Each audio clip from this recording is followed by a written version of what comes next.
Hi friends, welcome to my channel. Latest updates and reviews కోసం మా ఛానల్ని subscribe చేసుకోండి. పక్కనే ఉన్న బెల్ సింబల్ని క్లిక్ చేసి ఆల్ ఆప్షన్ని సెలెక్ట్ చేసుకోండి. అప్పుడే మా మొబైల్ నుండి మీ మొబైల్ ఫోన్కి నోటిఫికేషన్స్ వచ్చేస్తాయి. బాలు కోపంతో ఊగిపోతాడు. ఇంటికి వచ్చిన నా బావమరిదిని అంతలా అవమానిస్తారా? వీళ్ళకి ఎంత ధైర్యం? వీళ్ళు వెనుక 100 తప్పులున్నాయి, వాటన్నిటినీ వదిలేశాను పోనీలే కదా అని. అలాంటిది నా బావమరిది చేసిన చిన్న తప్పుని అంతలా దారుణంగా అవమానిస్తారా అని చెప్పి కోపంతో వచ్చి మనోజ్ చొక్కా పట్టుకొని ఇలా అంటాడు. పాలరమ్మ, చొక్కా పట్టుకున్నందుకే కదా నా బావమరిదిని చెంప మీద కొట్టావు. ఇప్పుడు వాడి పేకే పట్టుకునేటట్టు చేస్తాను, ఏం చేస్తావో నేను చూస్తాను అని చెప్పి, ఒరే శివ, వెళ్ళి వాడి పీక పట్టుకో, ఎవరు వస్తారో నేను చూస్తాను, ఈరోజు అటో ఇటో తేలిపోతుంది, వెళ్ళరా వెళ్ళు అని అంటూ ఉంటాడు బాలు. నా కళ్ళ ముందే నా భర్త కాలర్ పట్టుకుంటావా నిన్ను అంటూ రోహిణి బాలు మీదకి వెళ్ళబోతూ ఉండగా ఇంతలోపు మీనా వస్తుంది. మీనా వచ్చి రోహిణి చంప పగల కొడుతుంది. ఏంటి పోనీలే కదా అని ఇందాకటి నుండి చూస్తూ ఉంటే చేతకాందాన్ని అనుకుంటున్నావా నువ్వు? నా భర్త ఏం తప్పు చేశాడని చెయ్యెత్తాలని చూస్తున్నావు? నా తమ్ముడు ఏం తప్పు చేశాడని వాడి చంప పగలగొట్టావు? ఈ అత్తింటి మీద నాకు ఎంత గౌరవం ఉందో నా పుట్టింటి వాళ్ళ మీద అంతే అభిమానం, అనురాగం, ఆప్యాయత ఉన్నాయి. నా తమ్ముడి చంప పగలగొట్టావు, పోనీలే కదా అని ఊరుకున్నాను. కానీ నా భర్త మీదే చెయ్యెత్తుతావా? ఇంకోసారి చెయ్యెత్తావంటే ఏం చేస్తానో నాకే తెలీదు అని కోపంగా మీనా అనడంతో చెంప రుద్దుకుంటూ రోహిణి బాధపడుతూ ఉంటుంది. ఇక ప్రభావతి, నీకెంత ధైర్యమే, నా కోడల మీదే చెయ్యెత్తుతావా? నా కోడలనే చేసుకుంటావా అని అనగానే, అత్తయ్య గారు, మీరు కానీ ఒక్క మాట మాట్లాడినా ఊరుకునేది లేదు, మీ పెద్దరికాన్ని మీరు కాపాడుకోండి అని మీనా అంటుంది. ఇక ఆ తర్వాత బాలు రోహిణి మనోజ్ ఇద్దరిని కూడా తిడతాడు. అయినా మీ సొమ్మేదో పోయినట్టు తెగ ఫీల్ అయిపోతారేంటి?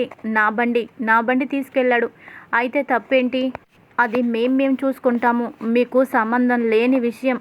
అయినా ఆఫ్టర్ బండి ఓ 50,000 60,000 మాత్రమే ఉంటుంది.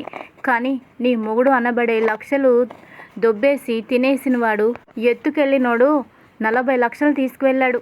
చెప్పకుండా ఇంట్లో నుంచి ఎత్తుకుపోయాడు. వాణ్ణేమంటారు? వాణ్ణి దొంగ అనరా? జీవితాంతం దొంగ అనే అంటారు. ఆ డబ్బు తిరిగి చెల్లించేసినా జీవితాంతం ఆ పేరైతే అలాగే ఉంటుంది. ఒక్కసారి కాదు 100 సార్లు అంటాను, దొంగ అని అంటాను. లక్షలు మింగినోడు అంటాను అని బాలు అనడంతో ఇక ప్రభావతి, అయినా నీ కాదులే, అదిగో ఆ మహాతల్లికి ఉండాలి సిగ్గు. ఓ పక్కన కట్టుకున్నోడు ఇలాంటి వాడే, పుట్టింటి వాళ్ళు అలాంటి వాళ్ళే, ఎలా బ్రతుకుతారో కొంతమంది. అయినా నా కొడుకు మనోజ్ దొంగ అయితే ఆ శివ అంతకంటే పెద్ద దొంగ కదా. నా కొడుకు దొంగే అని ఒప్పుకుంటాను, వాడు కూడా దొంగే అని మీరు కూడా ఒప్పుకోండి అని అనగానే అప్పుడు ఇక బాలు ఇలా అంటాడు. మాత ప్రభావతి గారు, అసలు దొంగ అని మీరు ఎలా అంటున్నారో నాకైతే అర్థం కావడం లేదు. ఇంట్లో చెప్పకుండా ఏ తప్పు చేసినా అది దొంగే అంటారు కదా. అంటే ఇంట్లో తెలియకుండా డబ్బులు ఎత్తుకుపోవడం, అలాగే కాగితాలు కూడా ఎత్తుకుపోయి బ్యాంకుల్లో తాకట్టు పెట్టడం, ఇవి కూడా ఆ కోవకే వస్తాయని నా ఉద్దేశం. మరి చెప్పమంటారా అని అనగానే ప్రభావతికి అర్థమైపోతుంది. వీడేంటి నన్ను ఉద్దేశించి అంటున్నాడా? కాగితాలు అంటాడేంటి? ఇంట్లో ఉన్న కాగితాలు చెప్పకుండా తీసుకువెళ్ళిపోయి తాకట్టు పెట్టడం కూడా దొంగతనమే అంటాడేంటి? వీడికి నిజం తెలిసిపోయిందా? తెలిసిపోయే ఇలా నన్ను మాట్లాడుతున్నాడా అని వెంటనే అర్థమైపోతుంది. ఈ విషయం కానీ ఆయనకి తెలిస్తే నన్ను చంపేస్తారు. కాబట్టి ఎలాగోలా ఈ గొడవని సద్దుమణిగిపోయేలా చేయాలి అని చెప్పి, అబ్బే అదేమీ లేదులే, అయినా ఎందుకు ఇంట్లో గొడవ, ఈ గొడవలు ఇవన్నీ మానేయండి. ఏరా మనోజ్, నువ్వు బయటికి పోవచ్చు కదరా, ఇంట్లోనే ఎందుకు? అమ్మ రోహిణి, నీ గదిలోకి నువ్వు వెళ్ళు. ఎరే బాలు, నువ్వు కూడా పో. ఏ మీనా, నీ తమ్ముడు భోంచేశాడో లేదో అడుగు, కడుపు నిండా భోజనం పెట్టు, ఇవన్నీ మనసులో పెట్టుకోవద్దని చెప్పు. మనోజ్ ఏదో ఆవేశంలో చేసిన పని, దాన్నేమి కడుపులో పెట్టుకోవద్దని చెప్పు అని చెప్పి అప్పటికప్పుడే అంత గొడవ సద్దుమణిగించేస్తుంది. ఇక వెంటనే మీనాకి డౌట్ వస్తుంది, సత్యానికి కూడా డౌట్ వస్తుంది. రే బాలు, ఆగరా, ఎక్కడికి వెళ్తున్నావు? ఏంటి ఇందాకేదో కాగితాలు తాకట్టు అంటున్నావు, ఆ మాట ఎత్తగానే ప్రభావతిలో ఎంత మార్పు? ఏంటిది? ఏం జరిగిందిరా అని అనగానే ఇక ప్రభావతి, అబ్బబ్బబ్బా గొడవ సద్దుమణిగిపోవడం మీకు కొంచెం కూడా ఇష్టం లేనట్టుంది. ఈ ఇంట్లో ఎప్పుడు కొట్టుకోవడం తిట్టుకోవడం ఇవే మీకు ఇష్టం అనుకుంటా. లోపలికి వెళ్తారా వెళ్ళరా అని చెప్పి పంపించేస్తుంది. ఇక సత్యం వెళ్ళిపోతాడు. వెళ్ళిపోయాక మీనా బాలు తన రూమ్లోకి వెళ్ళిపోతారు. వెళ్ళిపోయాక బాలుని మీనా అడుగుతుంది, ఏవండి మీరు ఏదో విషయం బయటపెట్టాలనుకొని మళ్ళీ అంతలోనే మానేశారు, ఏమైందండి, కాగితాలు అంటున్నారేంటి అని అనగానే, అబ్బే అదేమీ లేదులే అని అంటాడు. ఏమీ లేకపోవడం ఏంటండి, ఏదో ఉండే ఉంటుంది అని అంటే, చెప్పాను కదా ఏమీ లేదని, వెళ్ళు నీ పన్ను చూసుకో అని అంటాడు. ఇక మీనా కిందకి వెళ్ళిపోతుంది. ఆ తర్వాత బాలు దగ్గరికి ప్రభావతి వస్తుంది. వచ్చి, బాలు, ఒరే బాలు అని అంటుంది. ఆ ఉప్మావతి గారు ఇలా వచ్చారేంటి, పెళ్ళై ఇంతకాలం అయింది, మా రూమ్ ఎలా ఉందో కూడా ఇంతవరకు మీరు చూడటానికే రాలేదు, ఇప్పుడు వచ్చారేంటి అని అంటాడు. అదేమీ లేదులేరా, ఒరే ఈ విషయం మీ నాన్నగారితో చెప్పకురా అని అంటుంది. ఏ విషయం అని అంటాడు. అదేరా, ఇంట్లో ఉన్న కాగితాలు తాకట్టు పెట్టి ఆ డబ్బుని పార్లర్ పెట్టించాను కదా, ఈ విషయం నీకు తెలిసింది, అందుకే ఇందాక నా నోరు మూయించావు. నువ్వు ఈ నిజం బయట పెట్టద్దురా, నువ్వు బయట పెట్టడం ఇష్టం లేకే ఇందాక కూడా బయట పెట్టలేదు. ఏదో నాకు తెలియాలని అన్నావు కానీ నువ్వైతే బయట పెట్టవు. కానీ ఎందుకైనా మంచిదని నిన్నొక్కసారి అడగాలని వచ్చాను. మీ నాన్నగారితో మాత్రం ఈ విషయం చెప్పకురా. ఎలాగో ఈ నెలాఖరులో పెద్దాడికి జీతం వస్తుంది కాబట్టి వాటిని, అదిగో రోహిణి డబ్బులు ఇస్తానంది, వాటితో కాగితాలు విడిపించి లోపల పెట్టేస్తానురా అని అనగానే అప్పుడు బాలుకి ఆశ్చర్యం వేస్తుంది. ఆశ్చర్యం వేసి, ఏంటేంటి ఇంటి కాగితాలు తాకట్టు పెట్టారా, తాకట్టు పెట్టి ఆ డబ్బుతో పార్లర్ పెట్టించావా, ఎన్ని గుండెలు, ఎందుకు ఇలా చేశావు, ఎవరిని అడిగి ఇలా చేశావు, ఇంట్లో ఒక పెద్ద చిన్న ఉన్నారు కదా, వాళ్ళని అడిగే పని లేదా, కొడుకుకి ఏదైనా కావాలి అంటే చిల్లి గవ్వ కూడా బయటకు తీయవే, పరాయి మనిషి, అలాంటి మనిషిని నమ్మి ఇంటి కాగితాలు తాకట్టు పెట్టి పార్లర్ పెట్టిస్తావా, ఎంత ధైర్యం, ఇప్పుడే తేలిపోవాలి, నాన్నతో ఇప్పుడే నేను చెప్పేస్తాను, ఇది మామూలు విషయం కాదు, నా కారు డ్యామేజ్ అయ్యి చాలా ఇబ్బందిలో ఉంటే 1,00,000 రూపాయలు ఇవ్వటానికి అంత ఏడ్చావే, కానీ ఇంటి కాగితాలు తాకట్టు పెట్టే హక్కు అధికారం నీకెవరిచ్చారు అని అరుస్తూ ఉంటాడు. ఇక తర్వాత ప్రభావతి షాక్ అవుతుంది. వీడేంటి ఈ నిజమేదో ఇప్పుడే తెలిసినట్టు ఇంత రియాక్ట్ అవుతాడు, ఆల్రెడీ వీడికి ఎప్పుడూ తెలిసింది, అందుకనే కదా ఇందాక గొడవైనప్పుడు వాడు ఆ మాట అన్నాడు, వీడేంటి ఇదే ఇప్పుడే తెలుసుకున్నట్టు ఇలా అరుస్తున్నాడు అని అనుకొని, ఏంట్రా బాలు ఎందుకు ఇలా అయిపోతున్నావు, ఈ నిజం ఎప్పుడో నీకు తెలుసు కదా, తెలిసే ఇందాకన్నా నోరు మోయించాలని కూడా నువ్వు కాగితాలు తాకట్టు పెట్టిన వాళ్ళు కూడా దొంగలే అని అన్నావు, ఇప్పుడేంట్రా అని అంటే, చూడు మమ్మీ, నిజంగా నువ్వు తాకట్టు పెట్టావన్న విషయం ఇప్పుడు నువ్వు చెప్పేదాకా నాకు తెలీదు, నేనేదో క్యాజువల్గా చాలామంది ఇళ్లల్లో అలా జరుగుతుంది, అప్పుడు దాన్ని కూడా అలాగే అంటారు కదా అని నేను అన్నాను, కానీ నువ్వే ఆ పని చేసావని నాకేం తెలుసు, అసలు తెలిస్తే నేను ఊరుకుంటానా, ఎంత ధైర్యం, ఇంటి కాగితాలే తాకట్టు పెడతావా, మర్యాదగా ఉండదు, ఏడి నీ కొడుకు ఎక్కడా, నీ కోడలెక్కడా, ఇందాకంతా పౌరుషం అభిమానం అంటూ పెద్ద కోతలు కూసింది కదా నీ ముద్దుల కోడలు, బయటికి రమ్మను అని గట్టిగా పంచేతి పెట్టడంతో ప్రభావతి, అదేంటి ఈ విషయం నీకెప్పుడు తెలియలేదా, ఇప్పుడే తెలిసిందా అని అంటే, అవును నీ నోటితోనే నువ్వు చెప్పావు, ఇప్పుడే నాకు తెలిసింది అని అనగానే, ఎంత పిచ్చిదాన్ని, అనవసరంగా ఈ విషయం నేనే చెప్పేశానా, వీడికేదో మొత్తం తెలిసిపోయిందని నా నోటితో నేనే ఈ నిజాన్ని చెప్పేసి ఎంత పెద్ద తప్పు చేశాను, వీడు ఎక్కడో ఏదో జరుగుతాయి ఇలాగా అని వాడు అన్నాడు, ఆ మాత్రం దానికే పుచ్చకాయలు దొంగెవరంటే భుజాలు తడుముకున్నట్టు నేనే అంతా చెప్పేశానా, ఇప్పుడు ఏం చెయ్యాలరా దేవుడా, ఈ నిజం ఈ పరిస్థితుల్లో ఇలా బయటపడాలి అని దేవుడు రాసి పెట్టాడా ఏంటి, ఇప్పుడు ఏం చెయ్యాలి అని ఇక కంగారు పడిపోతూ, బాలు వద్దురా అని అంటూ ఉంటుంది. ఈలోపు అందరూ వస్తారు. ఏం జరిగింది, ఇందాక గొడవ అయిపోయింది కదా, మళ్ళీ ఇక్కడేంటి, ప్రభావతి ఇక్కడ నీకేం పని, అసలు ఈ గదిలోకే నువ్వు రావు కదా, ఈ గదిని నువ్వు అసహ్యించుకుంటావు కదా, అలాంటిది ఇక్కడున్నావేంటి అని చెప్పి ఇక సత్యం అడుగుతాడు. సత్యం అడగడంతో రోహిణి, మనోజ్ వాళ్ళు కూడా వస్తారు. అత్తయ్య మీరేంటి ఇక్కడ అని అడుగుతారు. వచ్చారా? రండి. ఏమ్మా పార్లర్ అమ్మా, నీ మీ తండ్రి గొప్పింటోడు, కోట్లు సంపాదిస్తాడు అని చెప్పావు కదా, ఆఫ్టర్ ఆల్ నీకు పార్లరే పెట్టించలేకపోయాడా?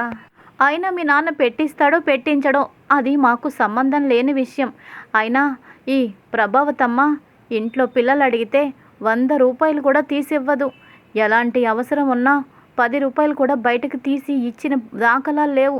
అలాంటిది ఏం మాయ చేసి ఏం మంత్రం వేశావో నీకు ఇంటి కాగితాలు తాకట్టు పెట్టి డబ్బు ఇచ్చిందంట కదా, ఆ డబ్బు మర్యాదగా ఇచ్చి ఆ ఇంటి కాగితాలు విడిపించావు. లేకపోతే మీ నాన్న సప్త సముద్రాల అవతల ఉన్న ఈడ్చుకొచ్చి మరి ఈ ఇంట్లో పడేస్తాను. అదే పని మీద ఉంటాను. అవసరమైతే కారు కిరాయి కూడా వెళ్ళటం మానేసి అప్పో సొప్పో చేసి మలేషియా వెళ్ళి అక్కడ ఏ మూల ఉన్నా ఎంక్వైరీ చేసి మరి చొక్కా పట్టుకొని లాక్కొస్తాను. కనీసి మా మీదకి ఎందుకు వదిలేశావు? ఈవిడ ఇంట్లోకి వచ్చిన దగ్గర నుంచి మా ఇంట్లో గొడవలు పెడుతుంది. అసలు నీ దగ్గర కోట్లు ఉన్నాయా లేదా అని చెప్పి నేనైతే నిలదీస్తాను, లాక్కొస్తాను. అసలు నీకు నాన్న ఉన్నాడో లేదో కూడా నాకు అనుమానమే. ఆ డబ్బు మర్యాదగా ఇస్తారా లేదా అని బాగా గట్టిగా పంచాయతీ పెడతాడు బాలు. ఇక సత్యం, అవును బాలు, నువ్వు చెప్పింది కరెక్టే. మహాతల్లి ప్రభావతి పెళ్ళిడికొచ్చిన ఆడపిల్లని చూసుకోవడానికి చాలామంది వస్తాము అని అడిగినా ఇంట్లో డబ్బు లేకపోవడం వల్ల వద్దు, ఇప్పుడొద్దు, నా కూతురికి 2 ఏళ్ళ దాకా పెళ్లి చేయను అని చెప్పి మంచి మంచి సంబంధాలని వెనక్కి తిప్పి పంపించేస్తున్నాను. ఇదంతా నీ వల్లే, నీ కొడుకు వల్లే. అది చాలదన్నట్టు ఇంటి కాగితాలు కూడా తీసుకెళ్ళి తాకట్టు పెడతావా? ఊరుకోను, అస్సలు నేను ఊరుకోను. ఆ కాగితాలు తీసుకొచ్చి నా కళ్ళ ముందు పెట్టకపోతే ఈ ఇంట్లో మీరైనా ఉండాలి, మేమైనా ఉండాలి అని చెప్పి అనడంతో ఇక ప్రభావతి రోహిణి దగ్గరకొచ్చి, అమ్మ రోహిణి, విషయం ఇంత దాకా వచ్చింది కాబట్టే నువ్వు మీ నాన్నగారికి ఫోన్ చేయి, పట్టు వదిలే. ఎందుకంటే ఇది పీకల దాకా వచ్చిన సమస్య. ఫోన్ చేసి డబ్బడుగమ్మా, నీకు పుణ్యం ఉంటుంది. నువ్వు ఫోన్ చేయకపోయినా విదిగో ఈ బాలుగాడు ఖచ్చితంగా మీ నాన్న దగ్గరికి వెళ్ళి మీ నాన్నని తీసుకొస్తాడు. వాడి పట్టుదల నీకు తెలీదు. ఏ పొట్టులో ఏ పాము ఉందో వాడు చెప్పేస్తాడు. అలాంటిది మీ నాన్నని తీసుకురాలేడని నువ్వు అనుకుంటున్నావా? చాలా దూరం వెళ్ళిపోతుందమ్మా విషయం అని చెప్పడంతో రోహిణికి అర్థమవుతుంది. ఈ బాలుగాడు కానీ రంగంలోకి దిగాడు అంటే ఖచ్చితంగా నేను చెప్పిందంతా అబద్ధం అని తేలిపోతుంది. నా పుట్టింటి వాళ్ళకి ఎలాంటి ఆస్తులు లేవు, పైగా మా నాన్నగారు కూడా లేరు. నాకు పుట్టినవాడే ఆ చింటూ అన్న విషయం ఇదంతా కూడా తెలిసిపోతుంది. ఇదంతా అవసరమా అని చెప్పి ఆలోచించుకొని బాలుని రిక్వెస్ట్ చేస్తుంది. బాలు, ఆ డబ్బు నేను ఇస్తాను. ఇంటి కాగితాలు తిరిగి నేనే విడిపిస్తాను. నాకు కొంచెం ఒక వారం రోజులు టైం ఇవ్వు ప్లీజ్ అని అంటుంది. ఇక సరే అని చెప్పేసి ఊరుకుంటాడు. ఇదిలా ఉండగా ఇంకొక పక్కన సుగుణమ్మ దగ్గరికి రోహిణి వస్తుంది. వచ్చి, అమ్మా, మన ఊరిలో ఓ ఇల్లు, కొంచెం పొలం కూడా మనకి ఉంది కదా అని అంటే, ఉందమ్మా, అక్కడే కదా నేను ఈ చింటూ బతుకు సాగిస్తున్నాము అని అంటే, అది అమ్మేయాలమ్మా అని అంటుంది. అది అమ్మేయాలా? అది అమ్మేస్తే ఎక్కడుంటామే? రోడ్డు మీద ఉంటామా? ఏం తింటామే? ఎలా బ్రతుకుతామే? ఇప్పటికే నీకు పెళ్ళైపోయింది, నువ్వు ఆ ఇంట్లో ఉంటున్నావు. నీ రూపాయి మీద ఆధారపడి బ్రతకాలని నాకు లేదమ్మా. ఎన్ని అవసరాలు ఉన్నా నిన్నైతే నేను అడగడం లేదు. ఆ ఇంట్లో పడి ఏదో పొలం పని చేసుకొని ఇలా కాలం వెళ్ళదీస్తున్నాము. అది అమ్మాలంటున్నావు ఎందుకమ్మా అని అంటుంది. ఎందుకంటే ఇప్పుడు నాకు చాలా అవసరం ఉంది అని జరిగిందంతా చెప్పడంతో, సరే అమ్మా, నీ ఇష్టం, నువ్వేదడిగినా నేను కాదని ఎప్పుడూ అనను. నా కూతురు భవిష్యత్తు కంటే నాకేం ముఖ్యం చెప్పు అని చెప్పి, సరే అయితే నేను ఊరు బయలుదేరుతాను. ఊరు బయలుదేరి అమ్మకానికి పెట్టేస్తాను అని అంటే, ఇంకా ఆలస్యం ఎందుకు? ఇంకా ఆఖరి బస్కి ఓ అరగంట మాత్రమే టైం ఉంది. మీరిద్దరూ రెడీ అయితే నేను మిమ్మల్ని బస్టాండ్లో దించుతాను అని రోహిణి వాళ్ళిద్దరిని ఆగమేఘాల మీద ఇక ఊరు పంపిస్తుంది. ఇక ఊరు వెళ్ళిన తర్వాత సుగుణమ్మ నీరసంగా ఉండడంతో, సుశీలమ్మ, ఏంటి ఇంత నీరసంగా ఉన్నావు? కూతురు దగ్గరికి వెళ్ళావా? మీ కూతుర్ని ఇక్కడికి రప్పించుకోవచ్చు కదా, ఇంత బాగోలేదు నీకు, నువ్వెందుకు అటు ఇటు తిరుగుతున్నావు అని అంటుంది. అప్పుడు సుశీలమ్మతో సుగుణమ్మ ఇలా అంటుంది, ఏం లేదండి, ఈ ఇల్లు, ఆ కొంచెం పొలం అమ్మాలని వచ్చాను. నాకు అనారోగ్యంగా ఉంది కదా, ఆరోగ్యం బాగు చేయించుకోవడం కోసం ఇది అమ్మాల్సి వస్తుంది అని అనడంతో, అదేంటి, ఉన్న ఇంటిని పొలాన్ని అమ్ముకుంటే ఎలా బ్రతుకుతావు? అయినా ఇది అమ్ముకుంటే ఎంత వస్తుంది? ఎంత రాదు కదా. సరేలే, నీకు అనారోగ్యంగా ఉంది, నా దగ్గర కొంచెం డబ్బుంది, ఆ డబ్బుతో నువ్వు నీ ఆరోగ్యం బాగు చేయించుకో, ఎప్పుడైనా డబ్బున్నప్పుడు ఇద్దువులే అని అంటే, ఇక రెండు చేతులు పట్టుకొని బ్రతిమాలుతుంది సుగుణమ్మ సుశీలమ్మకి. మీలాంటి వాళ్ళు ఈ రోజుల్లో ఎవరుంటున్నారు? మీరు ఎంతో గొప్ప సాయం చేస్తానంటున్నారు, కానీ ఆ సాయం తీసుకోవడం నాకు ఇష్టం లేదమ్మా. నా కూతురికి ఏదో అవసరం కూడా ఉందంట, అందుకనే ఇంటిని బేరం పెట్టమని చెప్పిందమ్మా.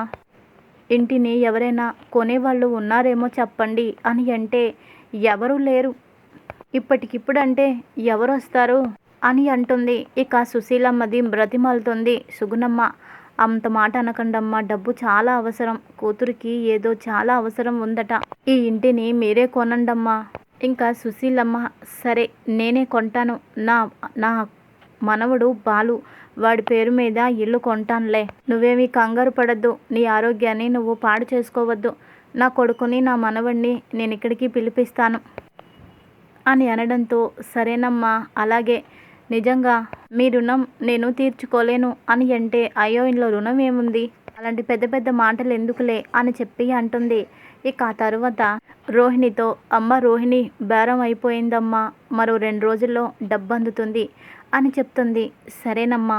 ఇక 2 రోజులు పోయిన తర్వాత సుశీలమ్మ డబ్బు తీసుకొని సుగుణమ్మ దగ్గరికి వస్తుంది. వచ్చి డబ్బుని సుగుణమ్మ చేతిలో పెడుతుంది. అయ్యో అదేంటండి, మీరే ఇస్తున్నారు, మీ అబ్బాయిని మీ మనవడిని కూడా పిలిపిస్తానన్నారు కదా, రాయిస్తానన్నారు కదా అని అంటే, పర్వాలేదులే, దాందేముంది, నా కొడుకు బిజీగా ఉన్నాడు, పైగా వాడికి ఒంట్లో బాలేదు, అందుకే వాడు రానన్నాడు, ఈ విషయం నేను ఎవరికీ చెప్పలేదు అని అంటుంది. ఇక సుగుణమ్మ కొన్ని పేపర్ల మీద సంతకాలు పెట్టేసి ఆ కాగితాలు సుశీలమ్మ చేతికి ఇచ్చేసి వెళ్ళిపోతూ ఉండగా, సుశీలమ్మ సుగుణమ్మని ఆపుతుంది. ఆపి, ఇది మీ ఇల్లే, ఎప్పుడైనా ఈ ఊరు వచ్చినా ఇక్కడికి నువ్వు వచ్చి ఉండు, నిన్ను ఎవరు అడ్డుకునే వాళ్ళు ఉండరు, ఈ ఇల్లు నా మనవడి పేరు మీద కొన్నా కూడా నువ్వు వచ్చినా వాడు నిన్నేమీ అడ్డు పెట్టడు, నా మనవరాలు నా మనవడు బంగారం లాంటి మనుషులు, వాళ్ళు నిన్ను ఆప్యాయంగా ఆదరిస్తారు అని చెప్పి అంటుంది.